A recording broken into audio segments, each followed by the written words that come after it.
The sun had barely begun its descent, casting long shadows across the city's skyline.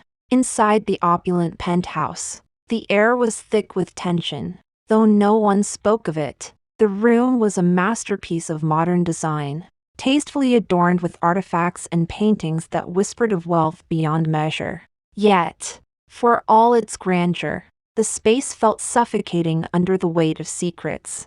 "Alex, darling, can you pass the salt?" Emily's voice cut through the silence like a knife. Smooth and unassuming, she sat elegantly at the head of the dining table, her eyes never leaving her husband, Marcus. Her fingers delicately grasped a crystal goblet filled with an expensive red wine. Her nails painted a shade that matched the crimson liquid. Marcus glanced up from his plate, his dark eyes narrowing slightly as he reached for the salt cellar. "Of course, Em." His tone was even, but there was a sharpness to his voice that hinted at something deeper. He placed the small dish beside her plate and returned to his meal, the muscles in his jaw clenching ever so slightly. Across from them, sitting comfortably in his tailored suit, was David Whitmore, the CEO of a multi-million-dollar tech company. David exuded confidence and power. His presence was commanding, a stark contrast to the strained atmosphere around him. He smiled politely, his eyes flicking between Marcus and Emily, sensing the brewing storm beneath their polished exteriors. "How's the steak, David?" Emily asked, her voice dripping with false sweetness. She knew full well how delicious it was. She had personally chosen the chef for tonight's dinner, but she needed to keep the conversation flowing, to mask the undercurrent of tension. David took a deliberate bite, savoring the flavors before responding. "Impeccable as always, Emily. You have a knack for hospitality." His compliment was genuine, though it carried an undertone of something more, admiration, perhaps, or was it something darker? Marcus's fork scraped against his plate as he speared another piece of meat. "I trust your business is thriving, David?" The question seemed innocent enough, but there was an edge to it, a challenge hidden beneath layers of civility. David set down his knife and fork, wiping his mouth with a linen napkin. "It is. We just landed a major government contract. Things are looking very promising." His smile didn't falter, but the glint in his eye was unmistakable, triumph mixed with something else, something secretive. Emily's gaze flickered to Marcus, then back to David. "That's wonderful news, isn't it, darling?" She turned her attention fully to Marcus, her smile widening, though it didn't quite reach her eyes. Marcus nodded slowly, his expression unreadable. "Indeed, it seems we're both doing quite well for ourselves." There was a pause, and then he leaned forward slightly, his eyes locking onto David's. "But tell me, David, do you ever worry about what happens when the scales tip too far in one direction?" David's eyebrows lifted minutely, a silent acknowledgement of the loaded question. "Scales, Marcus? I prefer to think of them as balances, and as long as we all play by the rules, I don't see any reason for concern."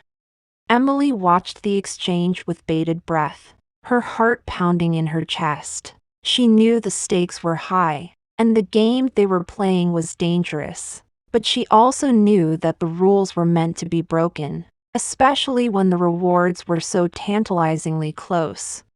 "Rules," Marcus repeated, almost as if testing the word on his tongue. "Yes, the rules." He leaned back in his chair, crossing his arms over his chest. "And what happens when someone decides those rules need updating?" David's smile faded slightly, replaced by a look of quiet intensity. "Then we adapt, Marcus. That's the beauty of the system we live in. It's flexible, dynamic, always changing." A silence fell over the table, heavy and charged.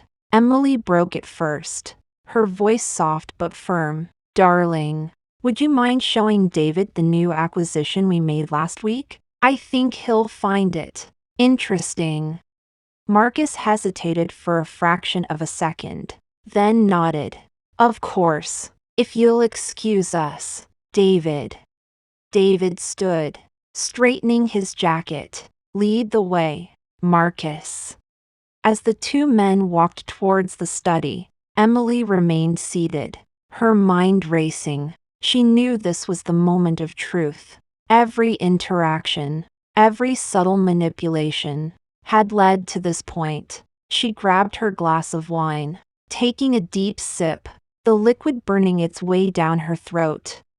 In the study, Marcus closed the door behind them. The room was dimly lit, filled with shelves of leather-bound books and a large mahogany desk that dominated the space. Marcus moved to the desk, opening a drawer and pulling out a sleek, black folder. He handed it to David, who opened it with interest. As he flipped through the pages, his expression grew progressively more serious. This is impressive, Marcus. Very impressive.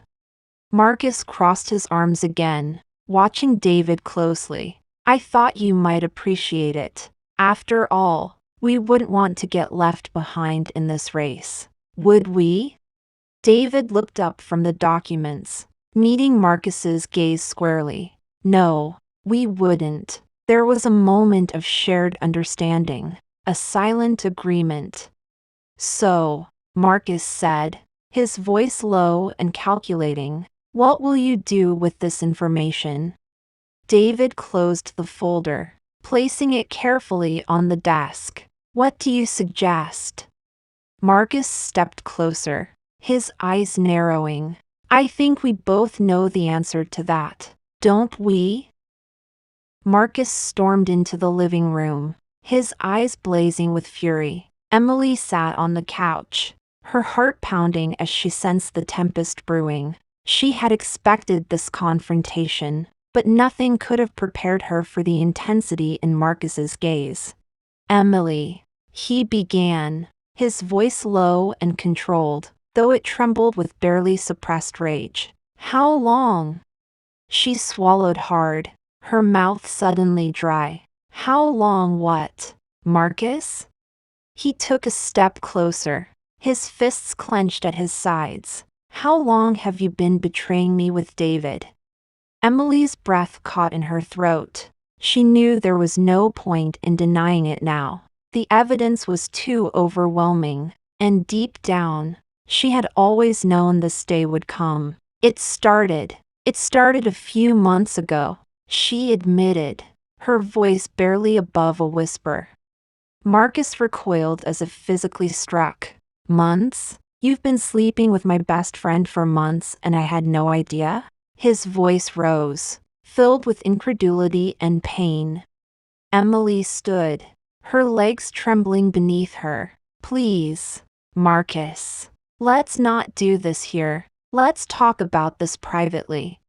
But Marcus was beyond reason. Privately? You want to talk about this privately? After what you've done? He grabbed her by the arm, his grip tight but not painful. No, we're going to talk about this right now. They moved through the house, the tension between them thick enough to cut with a knife. Marcus dragged Emily into their bedroom, slamming the door behind them. The sound echoed through the silent house, a stark reminder of the storm that was about to break. Sit, Marcus commanded, pointing to the edge of the bed. Emily did as she was told, her eyes never leaving his face. She saw the betrayal, the hurt, and something else, something darker that made her blood run cold. Why, Emily? Marcus demanded, pacing back and forth in front of her. Why him? Why my best friend? I don't know, she whispered, tears welling up in her eyes. I didn't mean for it to happen. It just did. Marcus stopped pacing and stared at her, his expression unreadable. You didn't mean for it to happen? Is that supposed to make this better? You betray me, our marriage, everything we've built together, and all you can say is it just happened? Emily felt a tear slip down her cheek. I know it doesn't make it better, Marcus, but it's the truth. I wasn't looking for this. It wasn't planned. Marcus shook his head, his anger simmering just beneath the surface. I trusted you, Emily. I trusted you with everything, and you threw it all away for him. I love you, Marcus, Emily said, her voice breaking. I still love you. Love? Marcus spat the word like it was poison. Is that what you call it? Because from where I stand, it looks a lot like betrayal. Emily reached out, trying to touch him, but he pulled away. Don't, he warned, his voice harsh. Don't touch me. She flinched at his rejection, feeling the depth of his pain. Marcus, please, let's talk about this. Let's work through this together. But Marcus was beyond listening. Work through this? How? Emily? How do we work through this when every time I look at you, all I see is him? All I see is the two of you together, in our bed, in our lives. Emily's heart ached at his words. I'm so sorry, Marcus. I never wanted to hurt you. Please, believe me. Marcus turned away, his shoulders heaving with emotion. Sorry isn't good enough, he muttered. Sorry doesn't fix this. Emily watched him, desperation clawing at her insides. Then what do you want from me, Marcus? What can I do to make this right? He spun around to face her, his eyes dark with anger. I want the truth. I want to know everything, every detail. I want to know how far this went, how deep it ran. Emily hesitated, knowing that telling him everything would only make things worse. But she also knew that holding back would only prolong his pain. We slept together a few times, she admitted, her voice barely audible. But it didn't mean anything. It was wrong, Marcus. I know that now. Marcus's eyes narrowed. A few times? That's all? Or is that just what you want me to believe? Emily shook her head fiercely. No, Marcus. That's the truth. It wasn't about anything but physical attraction. There was no deeper connection. Not like what we have. Marcus laughed. A bitter, hollow sound. Physical attraction. Is that what you call it? Do you have any idea what that does to me? To us? Emily felt a sob rise in her throat. I know it's not an excuse. I know it hurts you, and I hate myself for that. But it's the truth. Marcus stared at her for a long moment, his expression hardening. You think this changes anything? You think I'm just going to forgive you and everything will go back to normal? Emily's heart sank. No, Marcus. I don't expect that. I just want you to know the truth. Marcus took a step closer, his eyes locked on hers. The truth? The truth is that you betrayed me. The truth is that you chose him over me. And now, I have to live with that. Emily trembled under his gaze. I didn't choose him, Marcus. I chose us. I still choose us. Marcus's face twisted with a mixture of pain and rage. Too late, Emily. It's too late for us.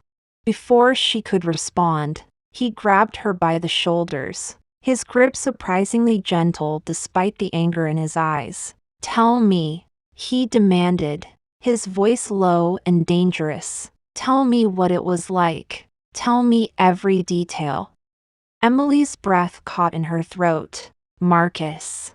No. Tell me, he repeated, his voice unyielding. Or so help me, I will find out every sordid detail on my own. Emily closed her eyes, tears streaming down her face. Fine, she whispered. I'll tell you. Marcus's grip tightened slightly. Start talking. Emily took a deep breath, bracing herself for the humiliation. It started one evening after dinner. David and I were alone in the study, discussing some business matters. We were standing close, and he leaned in and kissed me. Marcus's jaw clenched. Go on. I didn't stop him at first. I guess I was curious. I wanted to see what it would be like, so I kissed him back. Marcus's eyes burned with a mix of hatred and fascination. And then he pushed me against the desk, and we started to touch each other. Emily's voice trembled. There was this heat, this urgency that I hadn't felt in a long time. It was exciting, but also terrifying because I knew it was wrong. Marcus's hands moved to her waist, pulling her closer. Did you enjoy it?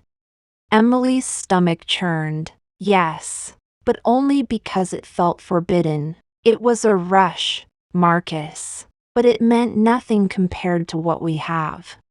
Marcus's eyes darkened. I want to hear more. I want to hear everything. Emily hesitated, but his intense gaze left her no choice. He undressed me slowly, taking his time. The room was dimly lit, and there was this scent of leather and whiskey in the air. It made everything feel surreal, like a dream. Marcus's breathing was ragged, his body tense with anticipation. And then he touched me, Emily whispered, her cheeks burning with embarrassment. His hands were everywhere, exploring, teasing. I responded, moving against him, wanting more. The whole thing felt wild, uncontrolled. Marcus's grip on her waist tightened. What happened next? Emily closed her eyes, reliving the memory. He guided me to the floor, and we made love there. In the study, the wooden floor was cold against my skin, and the sounds of our bodies meeting echoed through the room. It was primal, raw. Marcus's voice was strained. Did he talk to you? Did he say anything? Emily nodded. He whispered things, dirty things, things I can't repeat, but it was like he was trying to strip away everything, to get to the core of who I was. And in that moment, I felt exposed, vulnerable. Marcus's eyes were wild, his voice barely restrained. And you liked it? Emily shook her head. Not really. It felt empty, hollow, like something was missing. And then I realized what it was. It was you, Marcus. My heart belonged to you, even when my body was with him. Marcus's eyes softened slightly, but the anger remained. You expect me to believe that? Emily looked up at him, tears spilling over. I don't expect anything, Marcus. I just want you to know the truth. I want you to understand why I did what I did. I don't expect forgiveness, but I hope you can see that this affair was nothing compared to what we have. Marcus's hand slid up to cup her face, his thumb brushing away a tear. Do you love him? Emily shook her head vehemently. No, Marcus. I love you. Only you. Marcus stared into her eyes, searching for the truth. Prove it, he demanded, his voice rough.